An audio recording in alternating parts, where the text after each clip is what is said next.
Welcome back, nerds. Fino here with the essential guide for 15 bespectacled intellectuals. This is our Chaldea Boys event for the year, and as per tradition, we get a ticket to pick one of the craft essences for free. In case you're curious, the strongest pick gameplay-wise is probably Water Gun Battle, which gives a quick buster hybrid buff with defense ignore. As of this recording, it's the only craft essence with that trio of effects. Defense ignoring CEs are quite rare, and with one exception coming in the 9-10 to Elizabeth event, they all require rolling in the gacha. In terms of pure aesthetics though, One Night Stream is my jam. Normally you could just get a PNG online and admire the art that way, but the craft essences this time are a little more collectible than usual. All of the gacha CEs from this event are voice acted.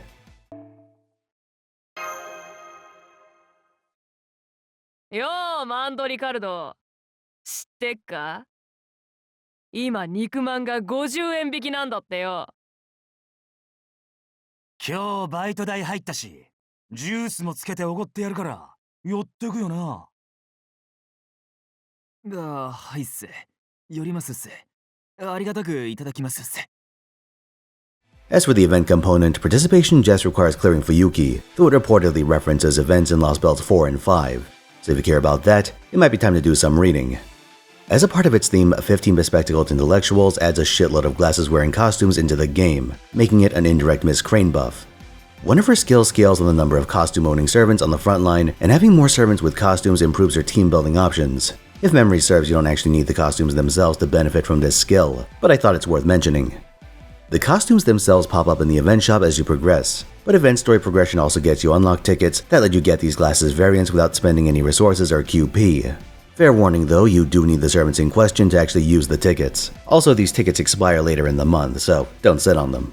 Otherwise, this event is just a series of story quests with time gates and some farming nodes. The shop notably has the silver buddy ring, which gives a small amount of buff removal resistance. Be sure to give it to your second favorite waifu so they know the score. Arjuna Altar gets a substantial damage and bond bonus during this event, if you're interested. Some other notable damage bonus servants include Emiya Archer, Chen Gong, Dantes, John Archer, Lambdarillis, and Murasaki. The 90+ node is a 2-1-2 Lancer fight. Chen Gong can probably do it if you feel the need to 6 slot, but otherwise someone like Mordred should be able to blow it away even at a low NP level. The big enemy is one of those divine dragon fuckers that like to remove all of your buffs. If Siegfried's charge buff were out, that would make him ideal for this node, but unfortunately we don't have that quite yet. Merlin will also be rollable at some point during this event, though holding off is an option since Lady Avalon is coming out this summer and fills Merlin's healer role. I suppose Super Ryan fans might still want a piece of the original for his Buster Crit package.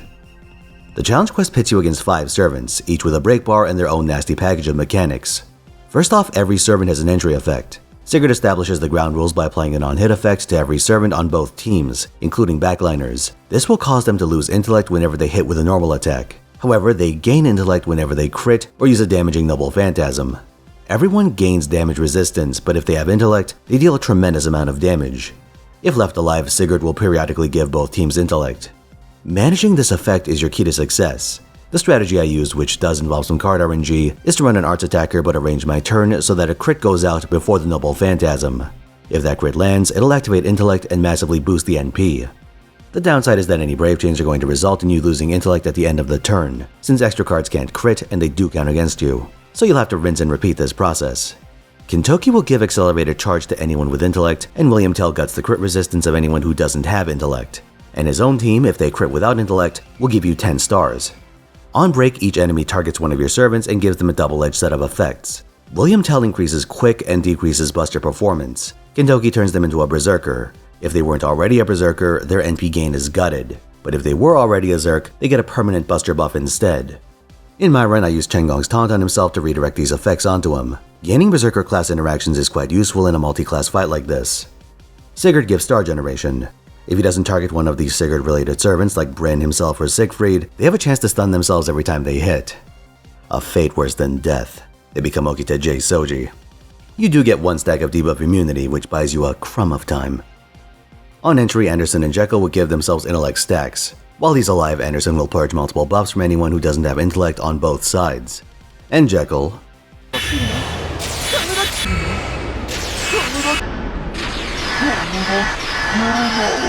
You know, Jekyll giving himself NP damage is the most Jekyll thing I've ever seen in my life. Now I have a confession to make. I recorded this fight like 3 separate times, but evidently Past Fino was never curious enough to let Jekyll NP. There's even one run where I quit out before he takes his turn. Real shame. but if I were to speculate, I'd guess that Jekyll doesn't actually use Dangerous Game in this fight, and those NP damage buffs are for his extra card. The good news is that unless he transforms, all of Jekyll's skills are turbo dogshit, so if you isolate him on the field, you've got a pretty good shot of winning the battle.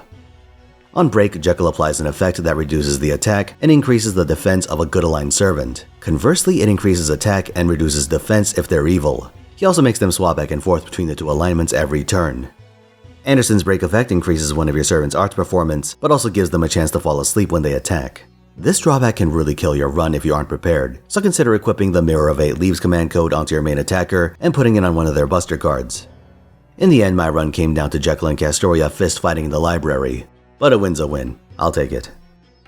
Thanks for watching. Like if you enjoyed this video, subscribe for more, and come to my twitch.tv/Finotaisen where I stream every week, 3 p.m. Pacific time. To start off the month, I've got Blue Archive on Friday, Fate Hollow White Araxia on Saturday, and FGO on Sunday, so stop on by for a good time. See you there.